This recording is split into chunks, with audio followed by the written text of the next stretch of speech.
Halo anak-anak, semoga kita semua dalam keadaan sehat. Sudah siapkah untuk belajar tentang pengetahuan baru? Hari ini kita akan bersama-sama belajar bahasa Indonesia tentang menyimpulkan informasi berdasarkan teks laporan yang didengar dan dibaca. Siapkan dirimu dengan baik, kita akan belajar dengan penuh semangat.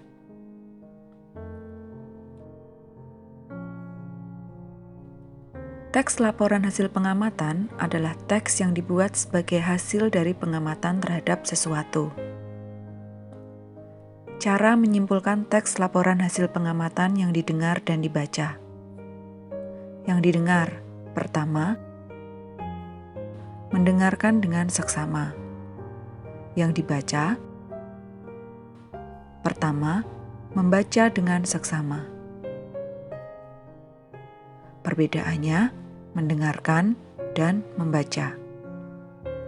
Langkah yang kedua, untuk yang didengar dan dibaca adalah sama, yaitu menemukan kalimat utama dan ide pokok. Demikian juga dengan langkah ketiganya juga sama, yaitu membuat kesimpulan.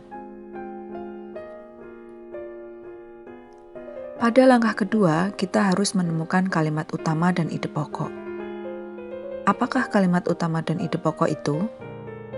Kalimat utama tidak sama dengan kalimat pertama.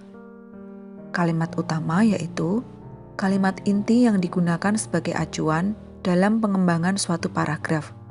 Biasanya terdapat di awal atau deduktif, di akhir atau induktif, dan campuran. Sedangkan ide pokok yaitu ide atau gagasan yang menjadi pokok pengembangan paragraf. Ide pokok terdapat di dalam kalimat utama dan hanya ada satu ide pokok dalam satu paragraf. Kesimpulan adalah pendapat akhir dari pembaca, bersifat umum, menyajikan informasi berupa fakta, pendapat, atau alasan pendukung terhadap suatu objek. Cara menemukan kalimat utama dan ide pokok. Pada teks laporan yang didengar, pertama, mendengarkan teks laporan yang dibacakan dengan seksama. Kedua, mencatat permasalahan yang dibahas dalam teks. Ketiga, menentukan kalimat utama dari teks yang didengar. Keempat, merumuskan ide pokok dari kalimat utama. Pada teks laporan yang dibaca, pertama, membaca teks laporan dengan seksama. Kedua, menentukan kalimat utama dari teks yang dibaca. Kalimat utama biasanya berada di awal atau akhir paragraf. Ketiga, merumuskan ide pokok dari kalimat utama.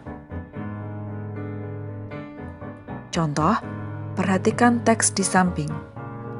Bacaan yang baik untuk anak berisi contoh yang baik pula.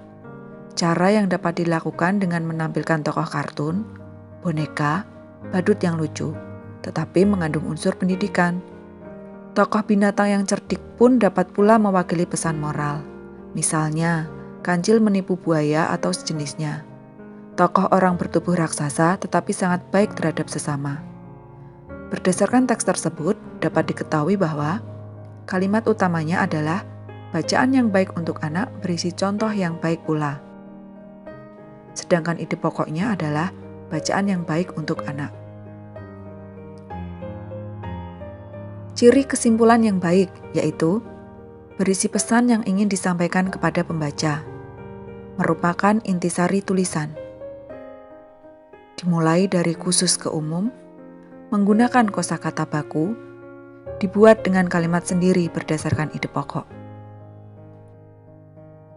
Berdasarkan contoh sebelumnya, diperoleh kesimpulan yaitu bacaan yang baik untuk anak sebaiknya menceritakan tokoh kartun yang mengandung unsur pendidikan dan pesan moral. Sebagai penutup, ada kutipan kalimat bijak sebagai berikut. Ilmu itu lebih baik dari kekayaan, karena kekayaan itu harus dijaga, sedangkan ilmu menjaga kamu. Sekian untuk materi hari ini. Terima kasih.